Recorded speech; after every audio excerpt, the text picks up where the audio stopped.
I don't think people understand when something comes along that changes the world. The internet changed everything. You're back with the questions, and I'm back with the answers.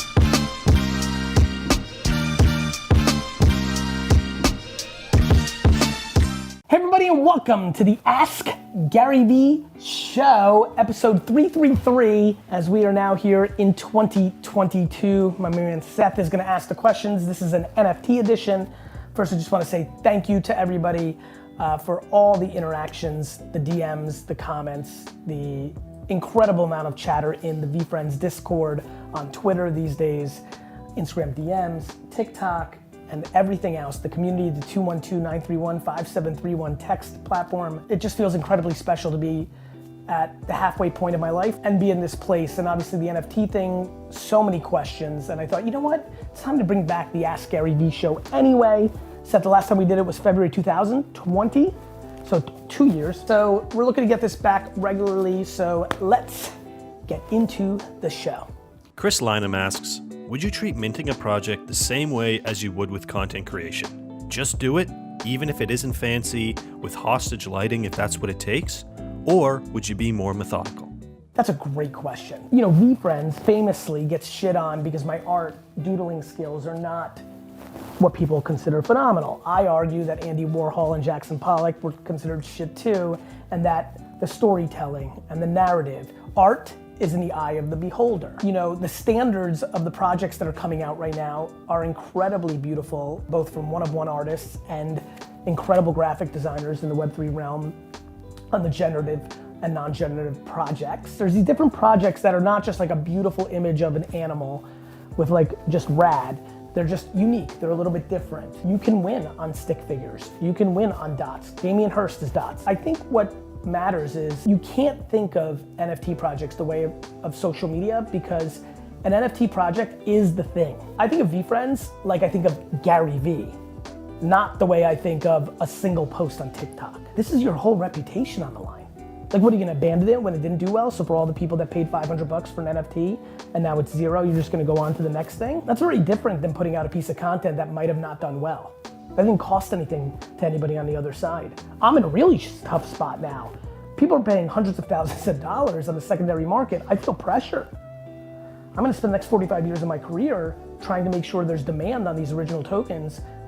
So yes, you should just do it, but you should do it because you want to do it for the next decade. Make it your Sesame Street, make it your Pokemon, make it your Hello Kitty, make it your Cabbage Patch Kid, make it your Raggedy Ann. Those are all super iconic things. Like, make an NFT project your life's work and watch it pay you back tenfold. Excuse me. So, yes and no. Sorry guys. Go ahead, keep that in, no editing. Jason Landry asks, so the question is, how does one invest in the NFT space without buying images that you've said will eventually go to zero? Well look, I'm incredibly concerned that 98% of projects are going to zero, so how do you do that? You don't know. I don't know.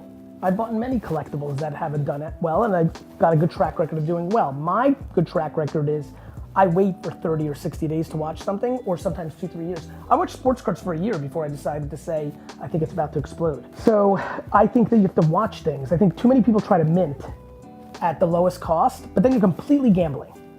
Whereas if you watch something for a month or two and you go into the Discord, you go into the Twitter, you follow the founders religiously and see what she or he is up to. Are they, like, can you get a sense, intuition, that they're about this life, that this is what they're gonna do? Then you can kind of go all in. It's a guessing game on mint. How to buy one?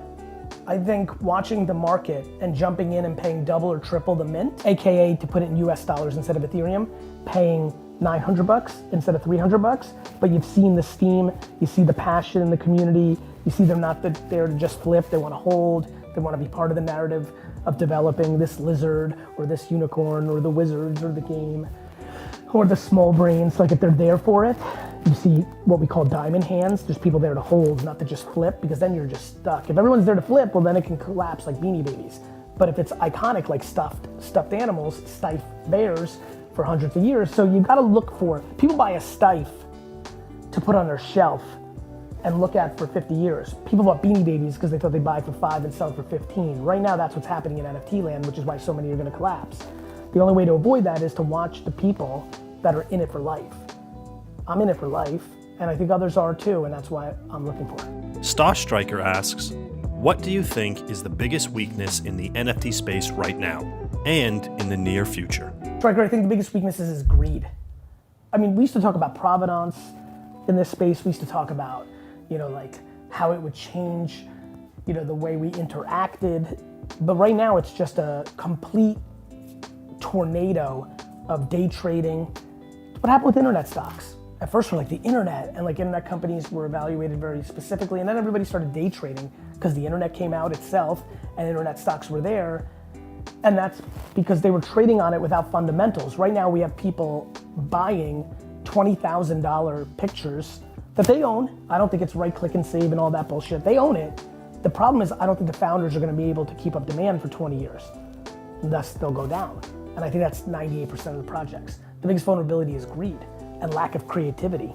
Everybody saw Bored Ape and Punks and just copied it. Now it's Laughing Llama and silly swans and charming chairs and listen, shit. There'll be a ton of carnage. The shit will hit the fan and I'll get blamed and I'm gonna be like, fuck man, I made 100 trillion videos saying 98% are gonna fail. This is internet stocks and I'll still get blamed. See GaryVee, it was a scam, it was a fad. It's not. NFTs are here forever. For the rest of my life, I will die and they'll still be a major factor in our society, just like the internet, because they're functional, they're contracts, there's so much you can do with it. But the supply of garbage is real and the cost of entry is low, and I think that's a factor. RY_Z asks, I resell for a living, mostly on eBay, sports cards, Pokemon cards, and different types of media. How can I leverage blockchain technology and add NFTs into my business? Soon, I believe that people are gonna take physical goods, ship them to a secure place and get an NFT that represents it and sell the NFT that represents the ownership, just like my stock. Scroll it up. There's a big piece of paper that represents my stock in a company. The Mercantile Exchange, like we're gonna get into a place. This is why people are underestimating NFTs. NFTs are incredible technologies. So my friend, you're gonna be able to eventually ship your stuff to a place, the physical stuff, and then sell the NFT that represents it, and the next person is gonna own it, and they could claim it. They could say, send it in, cash it in. I'm taking my NFT, send me the thing, the comic book, the sports card. But like, this is gonna be on the blockchain. Like, this is gonna be on the blockchain. Like, this is gonna be on the blockchain. Like, it's gonna be in a secure place, just like the art is in Morocco, just like those armored cars, just like the stock certificates. Like, people are missing the point. Just learn about this blockchain, learn about what NFTs as a whole mean. Whether Ethereum wins, whether Solana wins, the macro concept. It didn't matter that Ask Jeeves failed. Seth used Google today. Got it? That's it, Seth. You used the search engine. If I was doing this show in 95, I couldn't tell you which search engine was gonna win. I would have said Yahoo. The way you can do it is by learning how to trade NFTs now, which will prepare you when you actually are taking your physical goods and NFTing them. You like that? How cool is that? Right? That's my Twitter stock. It's my storage. It's it. All of eBay as we know it is gonna be that. Because there's no fraud. You know how fucked up and how hard it is to sell shit on the internet? Getting paid, they cancel it, shipping it. No. People don't see the chess moves. As much as sold on eBay, with no friction, just click, click, click, click, click, it compounds the volume. Do you know how many people have tons of good shit in their house that they don't want to sell on eBay because it's hard? But if it's just an NFT, and in 20 years, companies are gonna come to your house and just take all your shit and send it to their place. You know how many people buy on eBay just to resell on eBay because somebody fucked up and sold it too cheap? So I'm just gonna buy the NFT, sit on it and relist it. Somebody bought a fucking GaryVee today on VeeFriends, relisted and sold in 3 hours. Made $35,000. It's gonna happen to everything in the world, physical and digital. The blockchain fixes a lot of the inefficiencies of the world. Just like the credit card came along and fixed cash, but all the 80-year-olds watching right now are like, yeah, we didn't want the credit card. Now 35-year-olds are like, no credit card, are you fucking idiot? The same way these 40-year-olds that are watching right now saying, no way NFTs. Like, that's how I view them. If you're 40 and you're like, no way NFTs, You don't realize the technology matters so much that you're just your grandfather 50 years ago saying, I'll never use a credit card, and then does. I don't think people understand when something comes along that changes the world. The internet changed everything. The blockchain changes everything. Which blockchains? Ethereum, Solana, I don't know. Which projects? Bored Ape, VFriends, Cool Cats, Alien Friends, World of Women, I don't know. I just know that the same way I was a great investor in Web 2.0, because I have great people skills and understand who's got it. That's why I think I'll be a good investor. And as far as me, well, I'm fucking me. Brian Collins asks, how do you find smaller projects that actually have potential to be a long-term play and not a cash grab? I spend enormous amounts of time on Twitter and Discord, and I guess. I'm in a place in my career where, as GaryVee, I can DM the creator and be like, hey, can you get on Zoom for 15 minutes? And I could talk to them. And I did 2 of those yesterday, and one I'll never invest in, and the other one I might. Intuition, doing the investing, But for everybody who's watching, you gotta take some chances. Play with money you can't afford to lose. Play, taste. But what I told you is a big one. Too many people guess on Mint. Watching for a month and seeing that something tripled, but it's still $900, not $300, but there's some good action there. Those are good projects to get into. Nevzer8 asks, how should we take advantage of this moment when we're early in the NFT space, before 99% of the world joins? Being thoughtful. This is Internet 95, 6, 7, 8, 9. So don't get crazy. Don't be a gambler. Be a strategist. But lean into self-awareness. You might not be good at running a project, but you might be good at PR. So why don't you start doing PR for the best projects? Look at Guy Osseri, one of the greatest managers of all time. Madonna, U2. What did he do? He didn't launch a project. He manages Bored Ape. Brilliant. I'm an operator. I build big fucking companies. You know how big VaynerX is now? Wine Library, Empathy Crush, this is what I do. VFriends, I build companies, so I'm gonna operate.